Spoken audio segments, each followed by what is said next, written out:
Anyhow, just to do a quick introduction, probably about a year ago, I was at Matilija, most likely bringing a lunch to Charlie that he forgot or something.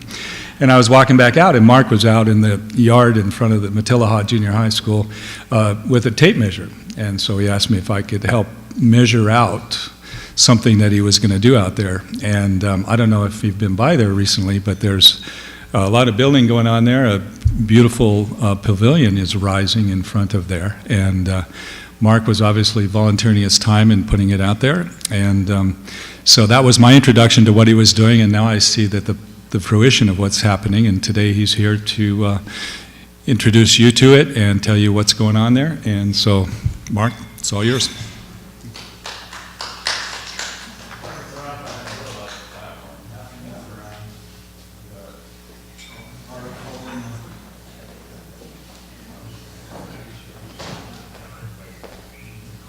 There's an article in the LA Times from 1991 about how I collaborated with this group to build the trail shelters way back then. I don't know if anybody was here then, but it was a pro bono project on our part, helping this club out from way back then. But I'm here today with Judy Gabriel from the Friday lunch group, and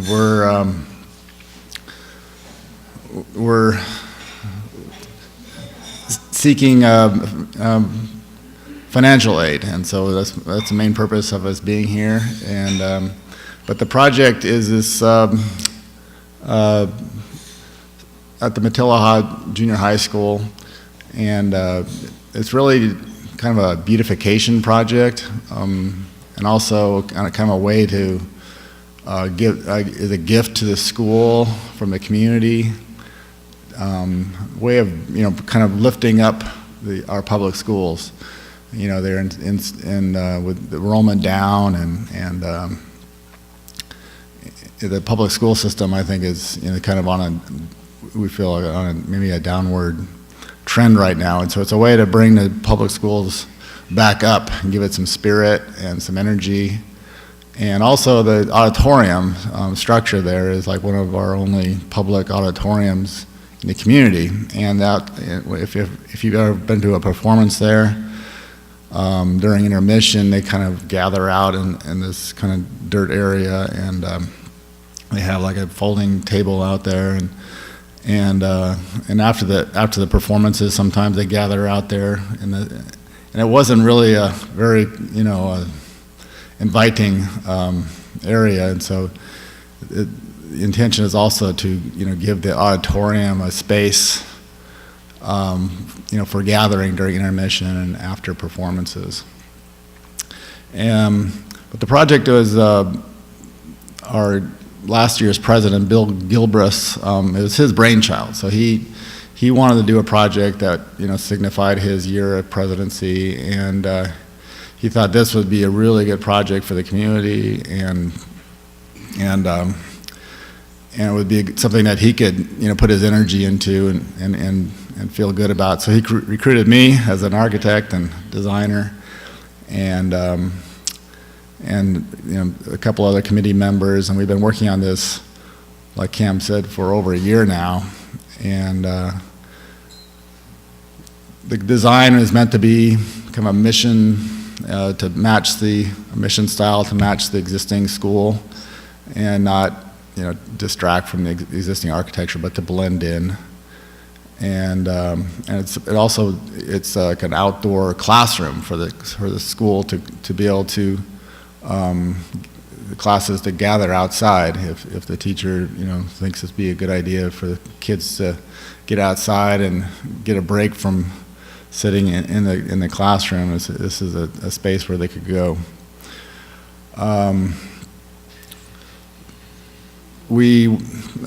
Because it's on a school property, the plans had to go through the state architect, the DSA, and they're very strict, very rigid. It took us a long time to get the plans, processed through the state architect. We had to make several trips down to downtown LA to meet with the state architects down there to confer about the project. They were very fastidious about everything that went into the project, all the connections and nails and everything. They were, you know, the handicap requirements, everything was scrutinized. But we finally got the approval of it. I think the beginning of the summer was when we got our approval. But we were, you know, our fundraising wasn't, you know, hadn't quite taken off yet, and so we wanted to start the project during the summertime when school was out, and we had gotten a certain amount of funding, but we went to a family foundation who gave us a big chunk of the money, a $50,000 grant to do the project, and so that was enough to say, okay, we think we can get the rest of the donations, and so we started going out, you know, to the members and the communities, and we raised about $103,000 now, and our budget is $140,000. So we're a little bit short on how much money is needed to complete the project. And but right now we're going out into the community and asking community members, you know, if we can, you know, if they'll be willing to, you know, put forward, you know, money to help finish this project off. But here's the location of the project. It's right in front of the auditorium, like we said. We had to take out part of the hedge on the right, and this is them doing the beginning of the project, doing the earthwork. And we can, I guess, go through the slides. Here's our beginning of the project, the foundation of the pavilion, and the structural seismic walls that went up.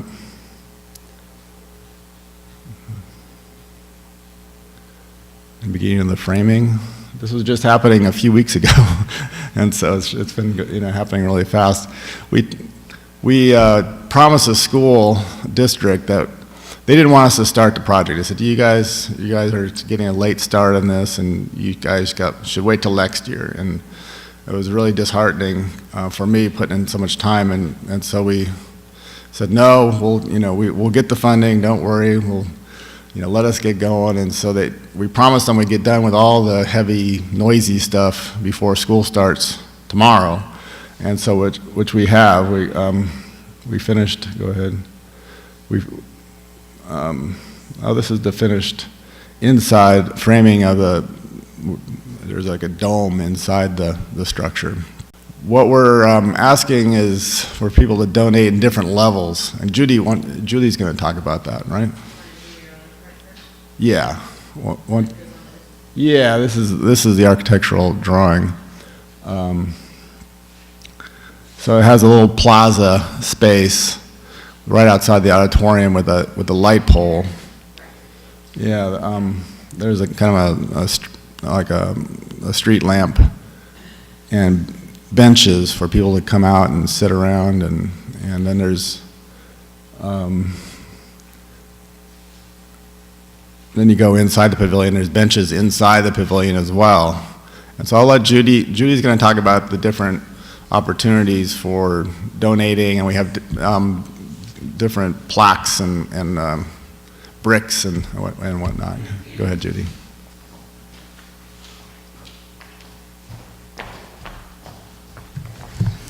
So first off, you all know that to make any project work, usually there's one person that kind of carries the ball. There's a team behind it, but it doesn't happen unless one person really has that laser focus to get through all the obstacles. And I have to just really honor Mark. Well, no, it's true, because as you said, he's been down to LA several times and gone to every meeting, and he and Bill Gilbreth have really held the vision and worked through all those obstacles, timing and scheduling with the school district. So it's really commendable.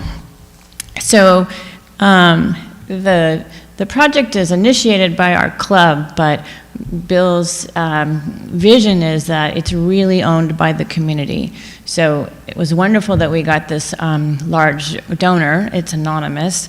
But the goal really now is for the rest of the funds to come from the community at large, because we want the community to feel ownership and to feel that they can participate, and that this pavilion is for everyone, especially the kids, but really that everyone that goes to the auditorium can feel proud about it. So we've set up a program where in small increments people can really participate.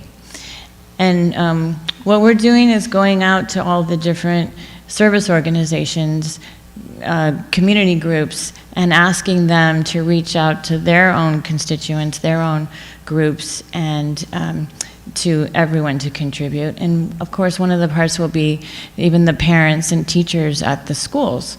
And so in your packet, you can see here, there's a little grid about the options. And as Mark said, we're at this point needing about $40,000, $48,000.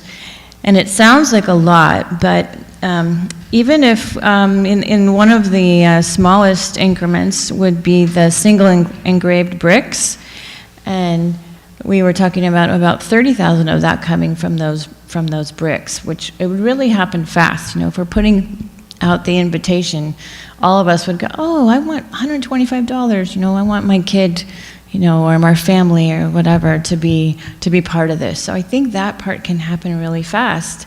And then the next step up, there's a double engraved brick, which is 8 by 8 inches, and that gives you more lines. So you could really honor someone or a group, or put a statement in, thank a teacher for years of service. And then there are paving walkways, and then the benches. The benches, I think there's a total of 12, is that correct? And 3 of them are already taken, so 3 or 4, right? So those are $3,000 each, and they can be with multiple participants, not a whole group, but 2 or 3, and your name would still be on the plaque. So folks could go together, the families, and do a bench. And then there are the higher levels, the pedestal, and they'll have a plaque where on the wall where it can be listed of the larger donors. And if you find one of those, we of course welcome them.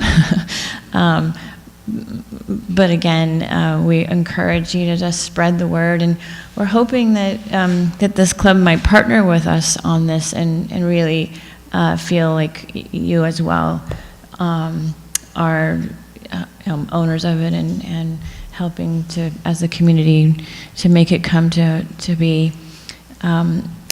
So we have the option for an email packet like this that'll also have updated pictures, and what I can do is have it sent to whoever your point person is here, and have it sent to all the members, and then just in conversations with people, you can just send it off to them. And what will make it very easy is we have a software program. They have a brick program now, and it's the same one that was used for Libby Park. So folks just go online and they get to pick their brick, and they go online and what they want it to say and use their credit card. And so it's very, very easy process, and luckily fairly low administration, because that's my job. So are there any other points? Or maybe you can talk a little bit about the placement.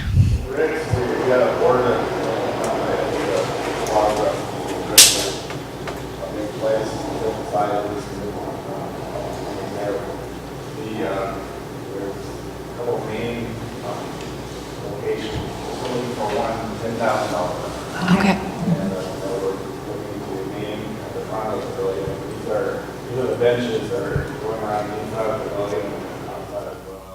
Oh, right, that would be a naming opportunity. So if you could find or know of somebody who might be willing to offer the $10,000, it's really a fluke that they would get naming rights, because the $50,000 owner wants to remain anonymous. So for a very relatively low amount of money comparatively for a project like this, someone could have the naming rights up there. So of course, I work for Ojai Community Bank, and normally we would have jumped at that, but unfortunately, our name is changing as of October 2nd. So I'm sure you know we're being purchased by Bank of the Sierra. So, yeah, and then as Mark mentioned, on the inside of each of those pillars are benches, and the ones inside there are small, like a two-seater person, right? And then a couple on the outside along the hedges, and then that pedestal in the center there has 4 benches, this guy. So, are there any questions on the bricks or the fundraising part? Reggie? You mentioned something about online brick landing, and I can't find the website. Oh, is it not in here? I think they just decided on the company, so I will email the whole packet to you that'll be online. This was based on a meeting that we had on August 17th informing, we had representatives from each of several community organizations. And the other thing I would like to ask is that, like, what we did at that meeting was we asked everyone to come up with ideas of different groups in the community that might be willing to help, and many of those are ones that utilize the auditorium, so like the film festival and others that, with the theater being out of use, everyone's been using the auditorium a lot, so we're hoping that some of those groups might at least buy a brick or donate or something. So, but I will send the packet, email it with the current information so that you'll have that.